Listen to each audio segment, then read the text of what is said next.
Good morning, Zio here, and today we talk about China again, but not in relations to just Blizzard or anything like that with, Tencent and all that. We're talking about China and gaming as a whole because they are issuing some crackdowns. So let's get into it, shall we?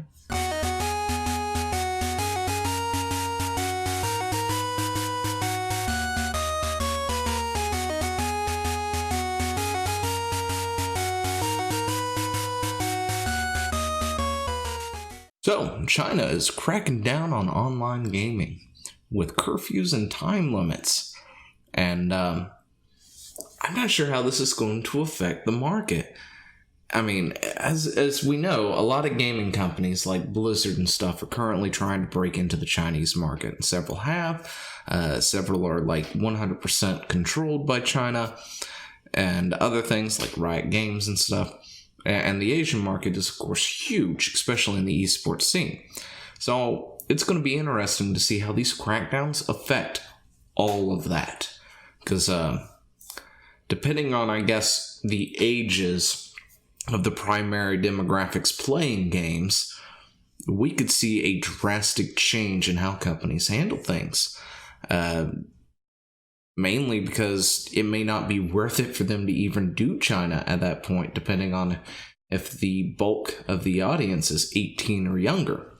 But this is going to be just one of those things that only time can tell what actually happens. So let's look at this real quick, shall we? The Chinese government has announced new rules designed to tackle gaming addiction because everybody's addicted to games, because we like to play them a lot. It's apparently an addiction. Blah, blah, blah, yada, yada, because people are incapable of, self-regulating themselves or doing things, but whatever. Anyway, it is an addiction, apparently. And it's big in the Asian market like that. So, along with a curfew, which will affect all online games being played in China, or games being played in China under 18s, will also be restricted to 90 minutes of online gaming during the week. While they can indulge for 3 hours per day on weekends and public holidays, barely enough time for a raid. Yeah, that's it. I guess it really depends on what game you're playing. If you're playing Classic, maybe that's a good barely a time for a raid. Remember raids and WoW being hours upon hours. Anyway, there's spending limits too, depending on the player's age. 16 to 18 years can spend up to 400 yuan. Yuan? What is the Chinese dollar? I don't know. I know what yen is. Rubles. I don't know Chinese dollars. Anyway, that's roughly, I guess, 44 euros. That's 57 US per month, while younger players can only shell out about 200 of those. That's 22 to 29, euros and dollars, of course. And that's going to be massive because a lot of these games, of course, have tons and tons of microtransactions. That's one of the things that's probably going to be purely monetizing Diablo Immortals is the microtransaction. If the bulk of the people playing it are under 18, wow. It's not worth China at that point, I don't think. I mean, it might be, but you're going to get a lot more out of other countries like the US at this point. 6 measures are being taken, including the curfew, time limits, spending caps. One is stricter rules for real name registration, which currently uses mobile phones where kids can just use their parents' phones to register an account. The new rules require players to provide valid identifying information if they want to register, which of course was my first thought when hearing about this. How are you going to tell who is who? Well, with China, it's not that hard because they know who you are. They're going to make sure they know who you are. Gaming companies will need to supervise their players more too, and companies that need to meet the new requirements will be given additional time to make changes, possibly leading to licenses being revoked if they don't comply. And of course, they're going to comply. The Chinese government, any company over there, nothing's privately owned. It's all got the Chinese government's hand in it. So you can't really, sneeze without okaying it with your overlords. But hey, that's how China works. Yeah, this is far from the first time China, of course, has clamped down on people gaming. Online games have been blamed for making children short-sighted. Really? Anyway. But yeah, they're essentially going to be setting up a database. They're going to get all your identifying information. And they're going to find out if you are who you are.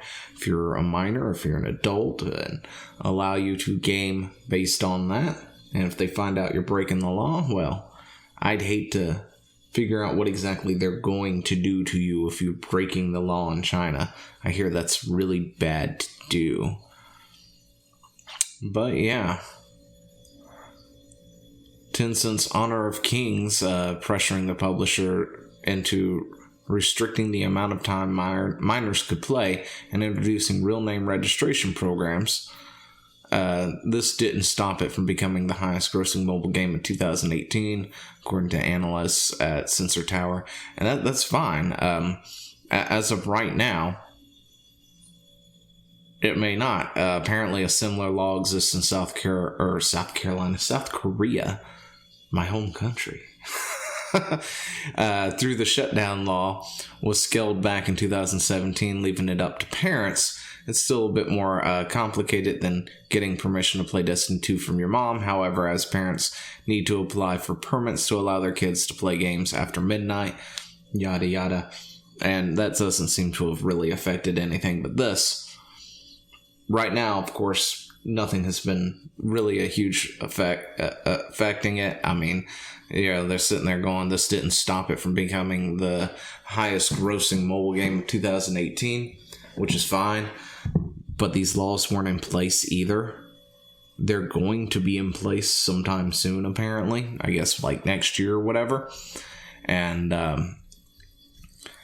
only time will tell how it actually affects the market at that point. Because if the bulk of your audience in that country is under the age of 18, I don't know. They would have to, like, I guess, have an audience that is triple, quadruple, whatever the size of what they currently have to still be, like, breaking records or whatever, getting a bunch of money. And there may be enough kids, I guess, in China to make that happen. But anyway, that's a thing that's happening. So, what do you think? Let me know down in the comments below. I will talk to you later. See ya. Hey, thanks for watching. Don't forget to leave a comment, smash that like button, and always subscribe for more. And, of course, there are other videos floating around somewhere on the screen, so click one of those and see if you can find something that suits your fancy. Till then, I'll see you later. Bye.